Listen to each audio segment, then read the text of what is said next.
skills, they're not ones where you say, oh, leadership, what are the three things I need to know to lead? Or what's the formula for communicating? It is about trying, experiencing, doing, and then reflecting and learning.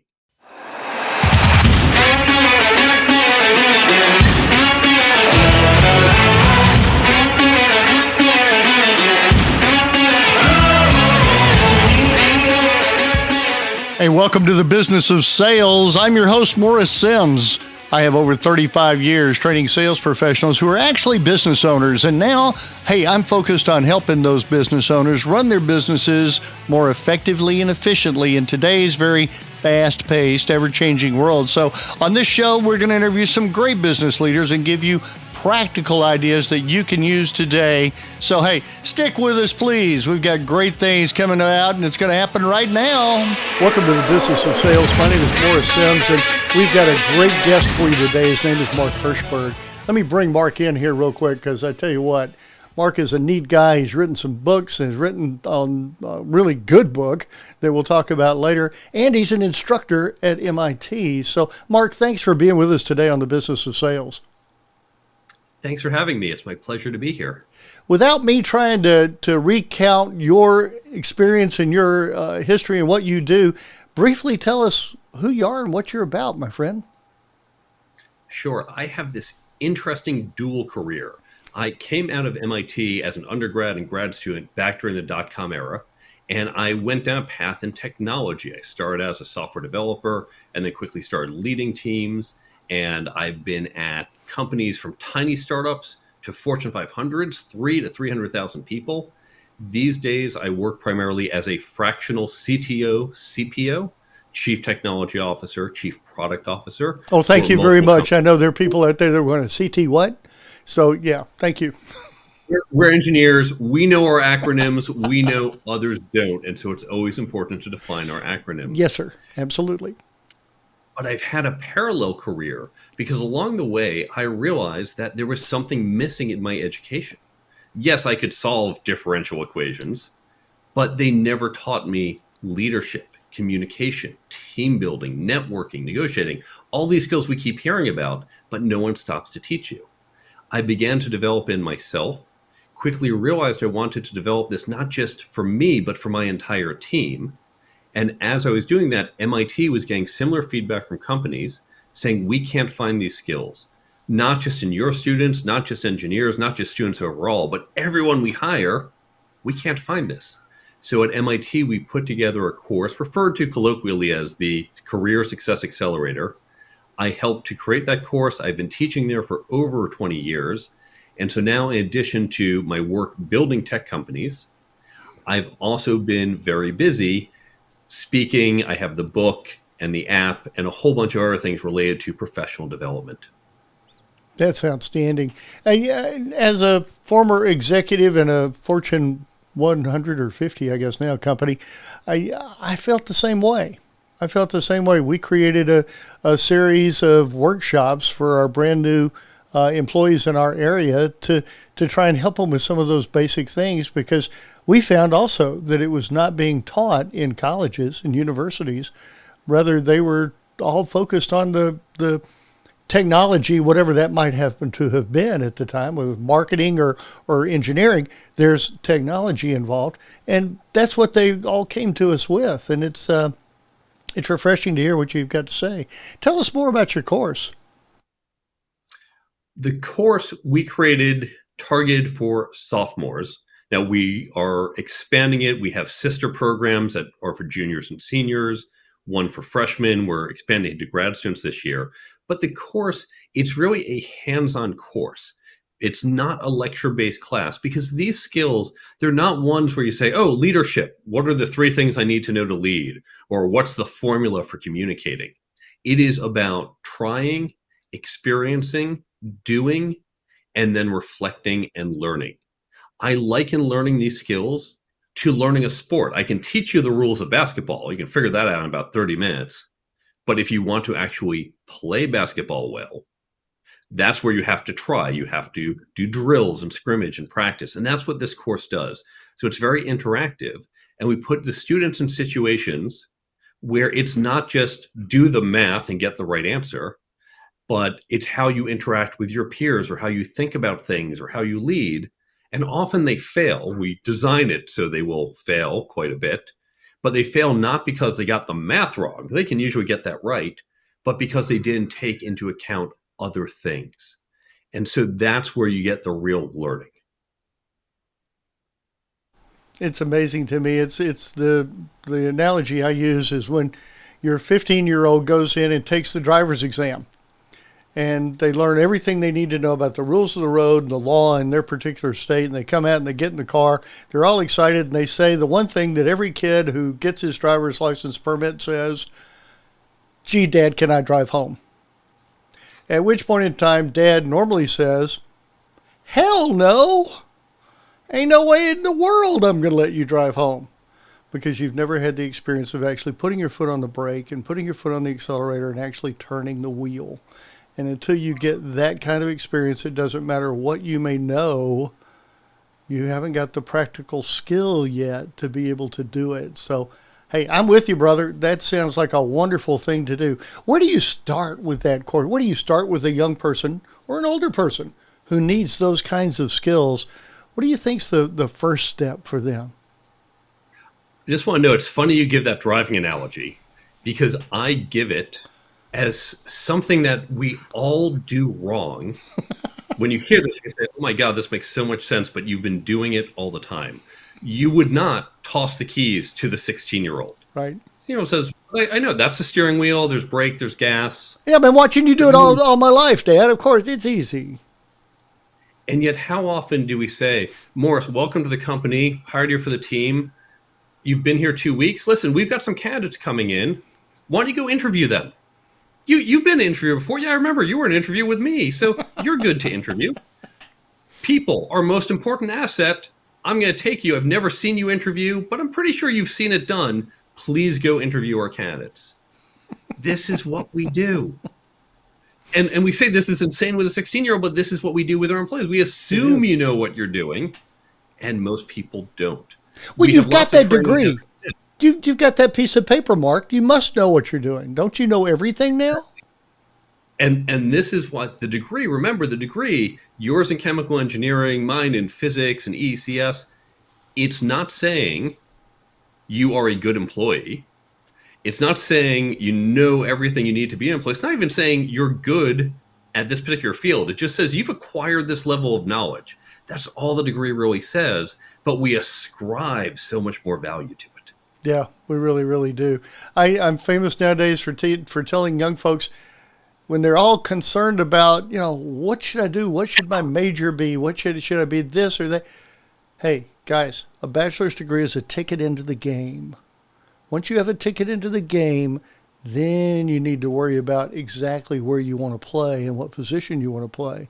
But until you get into the game, it really doesn't matter. And that's kind of the way I look at it. I'm sorry. Now that I distracted us, I missed what your question was, or I lost it. So let's go back to what that was. I'm just thinking about where do you begin? Where do you begin? It's usually the starting point is usually the hardest thing. The journey starts with the first step, all that kind of good stuff. Where do you start with someone who needs the help and the skills that you provide? It's first recognizing the value, because if people don't think it's valuable, they're not going to commit to. And this is why with our students, we have them fail. Because our students are pretty smart. They're used to succeeding. And when suddenly they get it wrong, that's very unusual for someone who goes to MIT. That's what wakes them up.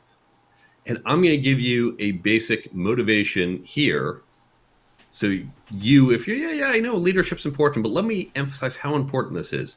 I'm going to pick negotiations as the example because we can do the math with it, but we're going to expand from this. So imagine you're 25 years old and you've learned to negotiate.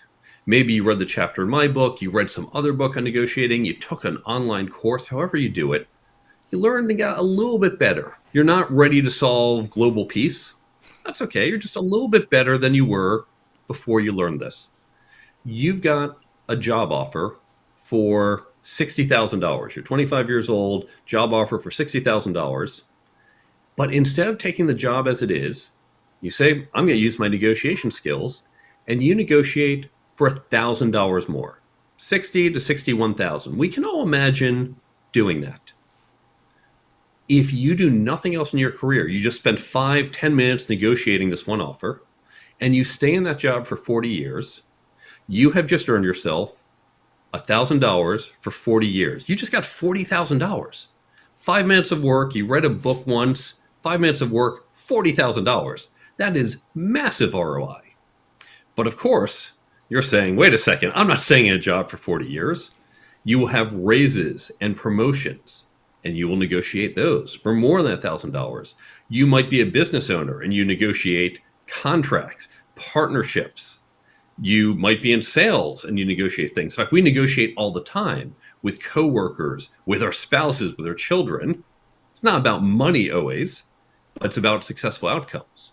So we know with negotiating, if you learn to negotiate, if you get just a little bit better, you can literally add tens of thousands, even hundreds of thousands of dollars to your lifetime earning.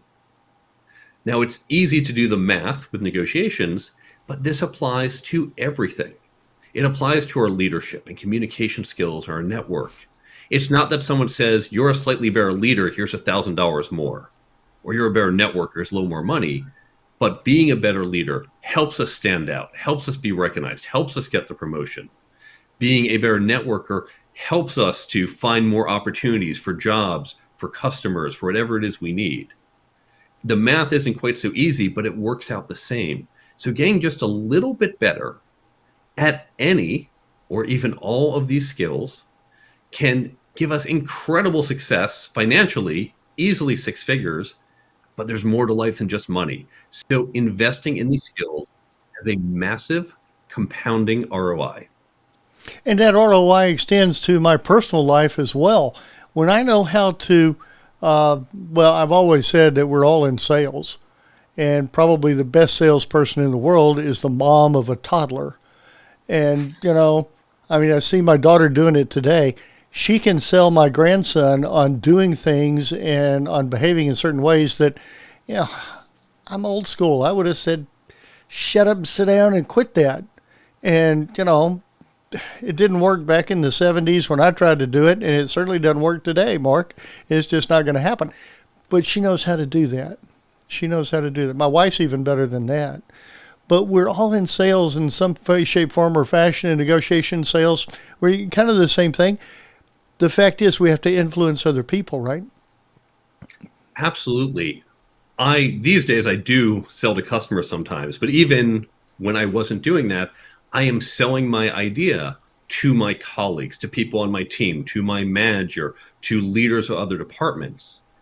And so it's not just about getting the right answer. This is very different from college because your professor said, here's a problem. You and I in engineering, we used to get these problem sets and they'd say, here's the question and write your answer in this box, maybe show your work.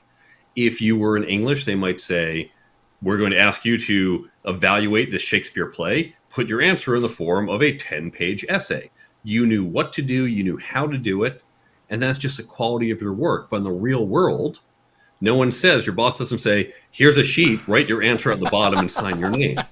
And show your work. So, yeah, it's making sure you're doing the right question and then not just getting the right answer, but conveying it and selling it the right way. Now, to your question, we said the first part is about making sure you're motivated and understand why this is important. The next thing is to remember this is not one and done. And this is something else companies really screw up. How often do companies say, we're promoting you, you're going to be a new manager, we're going to send you to this 3-day training program, it's our new manager training, welcome back, congratulations, you are now ready to be a manager. Again, to use a sports analogy, hey, welcome to our high school basketball team. Welcome, you're on the team. For the next 3 days, we're going to do some intensive training. You're going to learn all about basketball.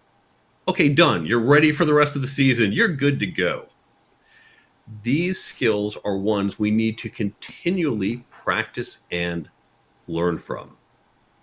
What you just described, Mark, is what I call baptismal training, where you think all you got to do is just dunk them in the water and everything is going to be okay. So I'm going to dunk them in the water for a 3-day workshop, And then when they're going to come out, they're going to go out and be able to do whatever it is that they were baptized to go do.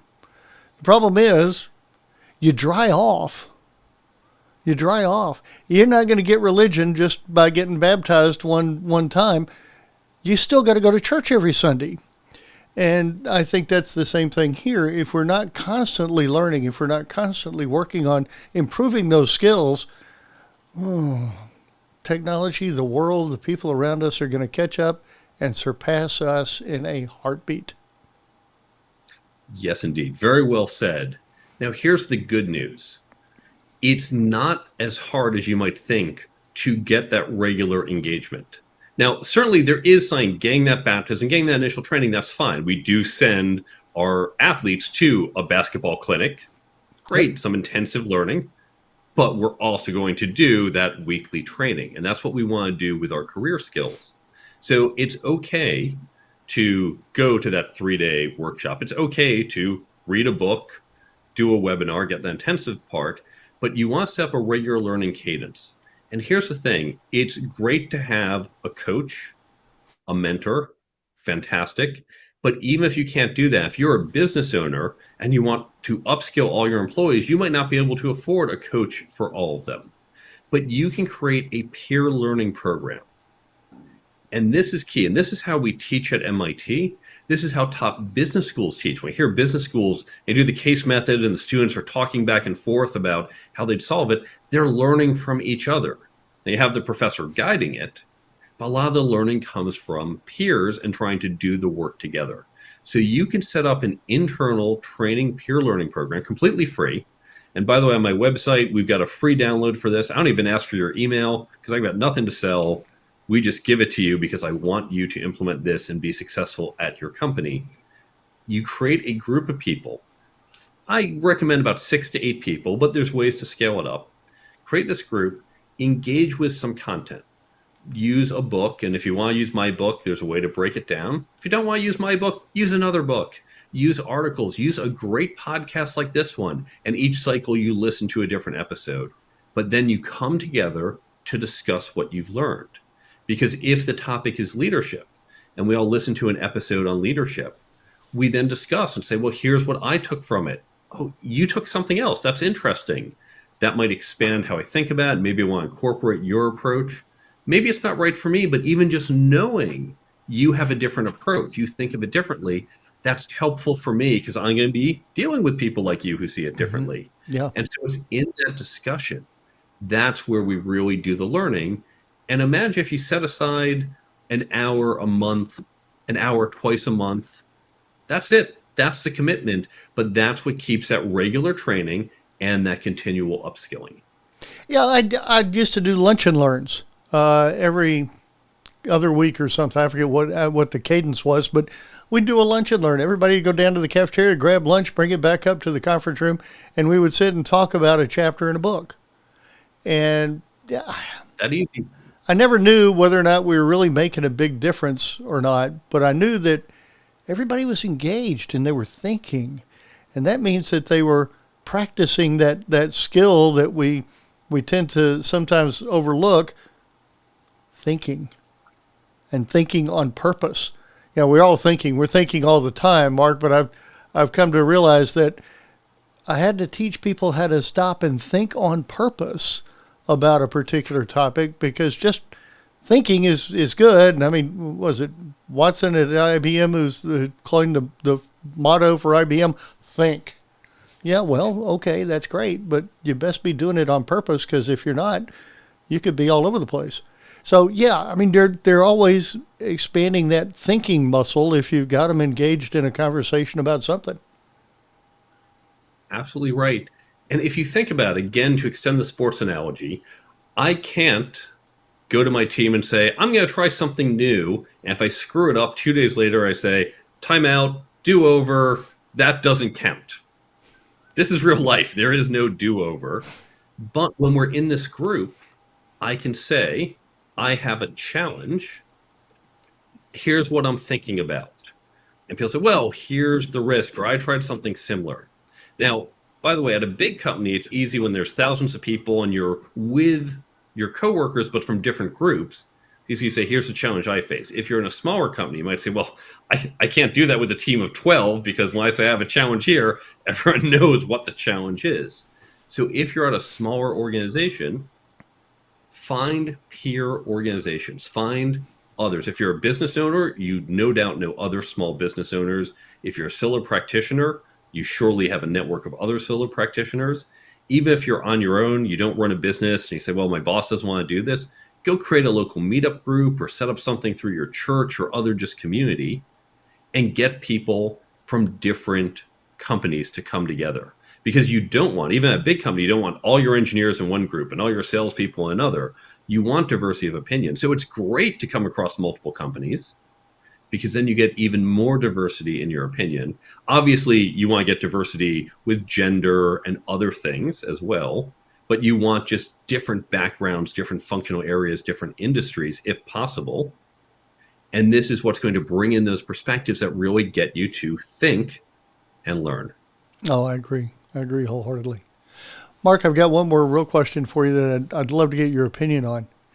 When we look at all those practical skills that folks need to be successful in the business world today, leadership, negotiation, dealing with difficult people, networking within an organization and outside of the organization, being able to organize yourself and people around you, being able to lead a small team, all those different things that you and I can list for probably the next 30 minutes. What do you think is the most important piece? It may not be where we start, but where do you get to that piece or two that you find to be really absolutely critical to the development of we'll say a young person in business today? It's hard to pick one. And to continue with the sports analogy, what makes a great basketball player? Is it that they're a high scorer? Are they a good rebounder? Do they have great court sense? Are they a good team player? When you think about the top players, they don't all look alike. You don't just say, well, let's line them up by the most points per game. That's one metric, but there's different ways to be great. And so for any one person, it's not, well, you excel in this area. You have some combination of skills that works for you and the needs on the path you have chosen. So I'm not going to say, well, you have to learn this skill versus that, but you do have to be intentional. And the first chapter in the book, it's about career planning. If you think about it, here's another thing we screw up. You would never tackle a year-long project without a plan. If your boss says, here's a really critical project, half of the company's revenues depend on it, here you go, you're in charge, here's where you need to be in a year.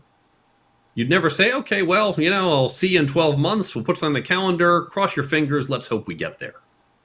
Say, no, you need a plan. What's happening? Where do you need to be in 3 months, in 6 months? Let's do some check-ins. Let's revise the plan because we know whatever we put down on paper day one, not how it's going to turn out. And that's okay. But when it comes to our careers, 100% of our income, how often do we say, well, I hope in 10 years I wind up as a VP, cross my fingers, go. We want to do the same type of planning. And so you want to understand, where are you going? Now, to get there, there's probably some skills and experience you don't have. There's a gap. Just like to complete the project, you need to have things done that aren't done day one. How do you plan out what you're doing each period? Same thing with our career. So to get to that role you want, you might need to develop your leadership skills or your negotiation skills or your communication. You might need all of them. Don't do all at once. Lay them out. I'm going to first focus on leadership for the next year and a half. And then the next 2 years, I'm going to work on my negotiation skills. And that's what you want to do. Just be intentional and plan.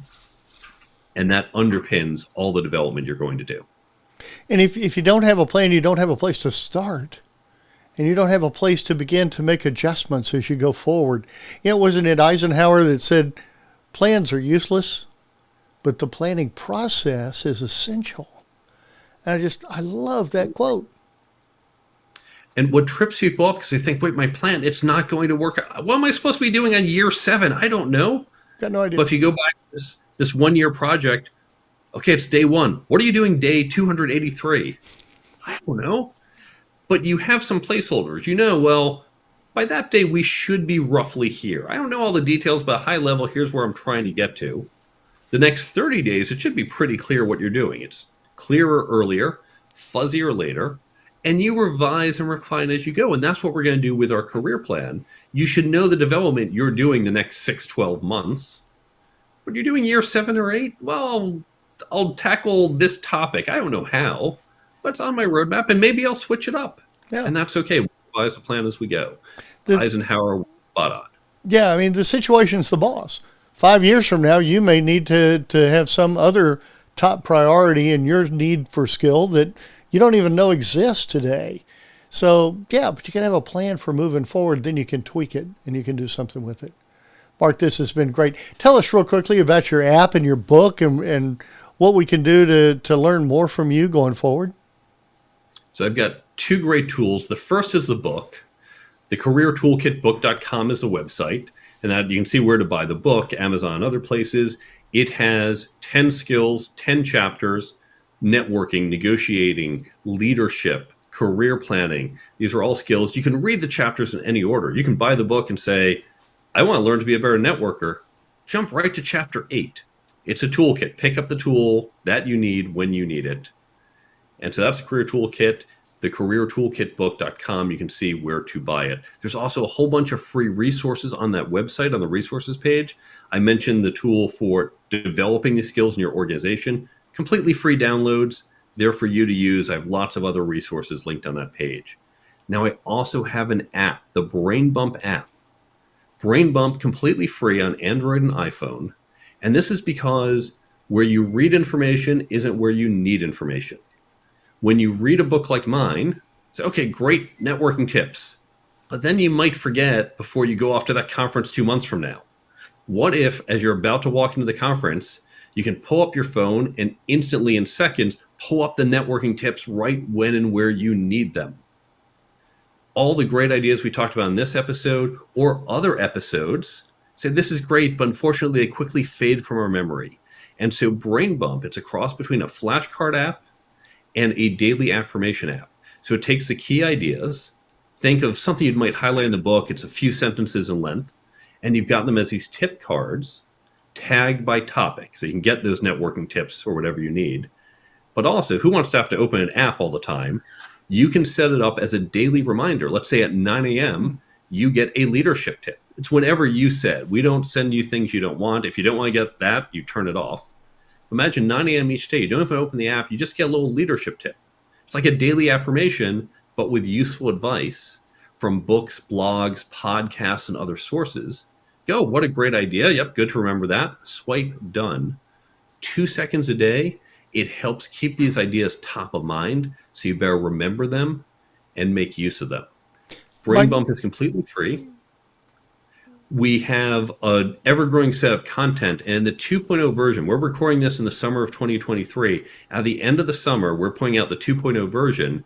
If we don't yet have the book and podcast you want, because there's so many out there, we may not have it yet, you can add your own content. You can add it manually. You can take your Kindle highlights and upload those. And this is a tool that's going to let you access the information you need when and where you need it and better retain it. And it's completely free. So brainbumpapp.com, or just look for it in the app stores. But if you go to brainbumpapp.com, you can follow the links. You can see a 90-second video explaining how to use it. Boy, that's cool. Mark, that just sounds so practical, so useful, right on the top of everything. I can't wait to get into Brain Bump. That sounds like a real blast. Thank you so much for being here with us today on the Business of Sales. Thank you again for having me. It's been my pleasure. Oh, man. Thank you. It's been a great time. Look, everybody else out there, y'all go make it a great week. Have a good time. Enjoy life. Do what you love to do and have a good time doing it. And we'll see you again next time right here on the Business of Sales.